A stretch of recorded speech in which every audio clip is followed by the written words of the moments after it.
യേശുക്രിസ്തു ദൈവമാണെന്ന സുവിശേഷത്തിലെ തെളിവുകൾ. യോഹന്നാന്റെ സുവിശേഷം. അദ്ധ്യായം 1 വചനം 1 മുതൽ 14 വരെ.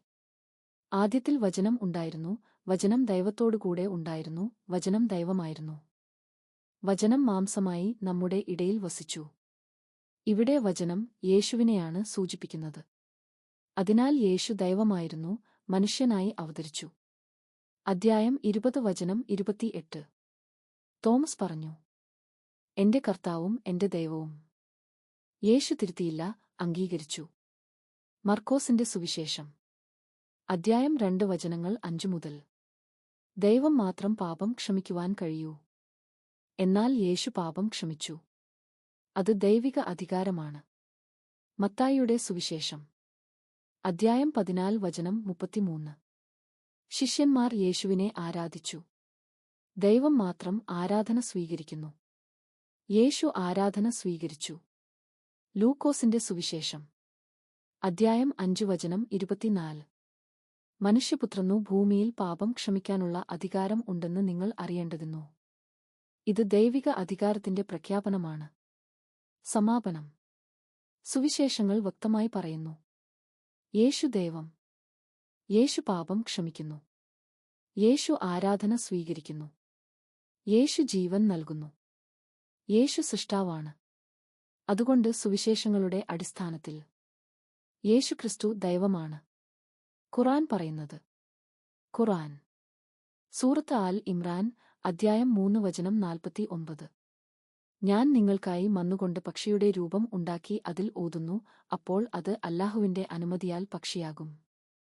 ഇവിടെ യേശു മണ്ണുകൊണ്ട് പക്ഷിയുടെ രൂപം ഉണ്ടാക്കി അതിൽ ഊതിയപ്പോൾ അത് ജീവിച്ച പക്ഷിയായി മാറിയെന്ന് പറയുന്നു, പക്ഷേ അല്ലാഹുവിന്റെ അനുമതിയാൽ എന്ന വാക്ക് പ്രത്യേകം വ്യക്തമാക്കുന്നു. സൂറത്ത് അൽ മായിദ, അദ്ധ്യായം 5 വചനം 110. നീ മണ്ണുകൊണ്ട് പക്ഷിയുടെ രൂപം ഉണ്ടാക്കി അതിൽ ഊതിയപ്പോൾ അത് എന്റെ അനുമതിയാൽ പക്ഷിയായത്. ഇവിടെയും അതേ സംഭവം ആവർത്തിക്കുന്നു. ജീവൻ ലഭിച്ചത് ദൈവത്തിന്റെ അനുമതിയാൽ മാത്രമാണെന്ന് വ്യക്തമാക്കുന്നു. സമാപനം.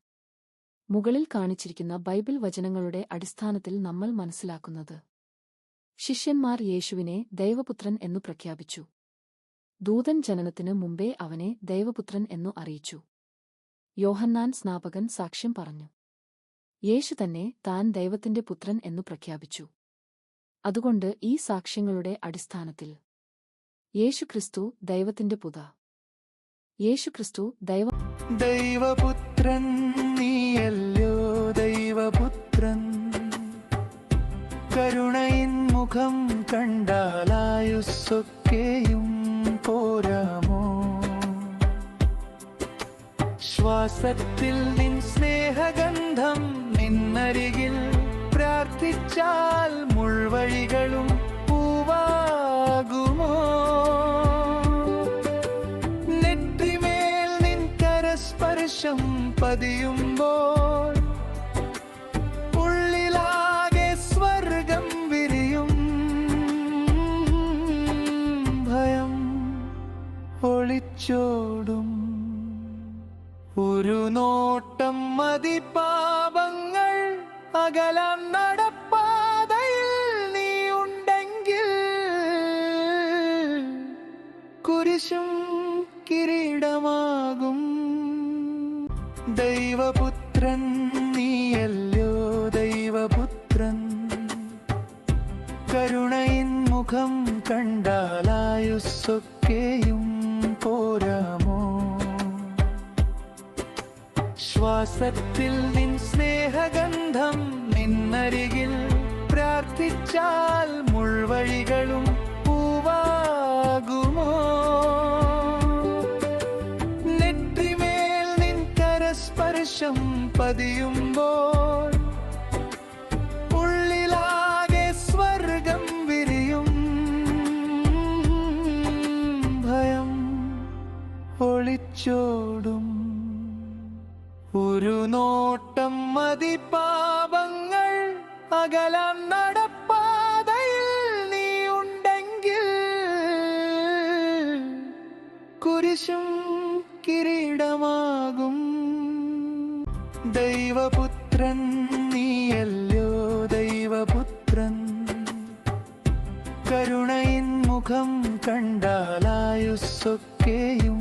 പോരാമോ? ശ്വാസത്തിൽ നിൻ സ്നേഹഗന്ധം, നിന്നരികിൽ പ്രാർത്ഥിച്ചാൽ മുൾവഴികളും പൂവാകുമോ?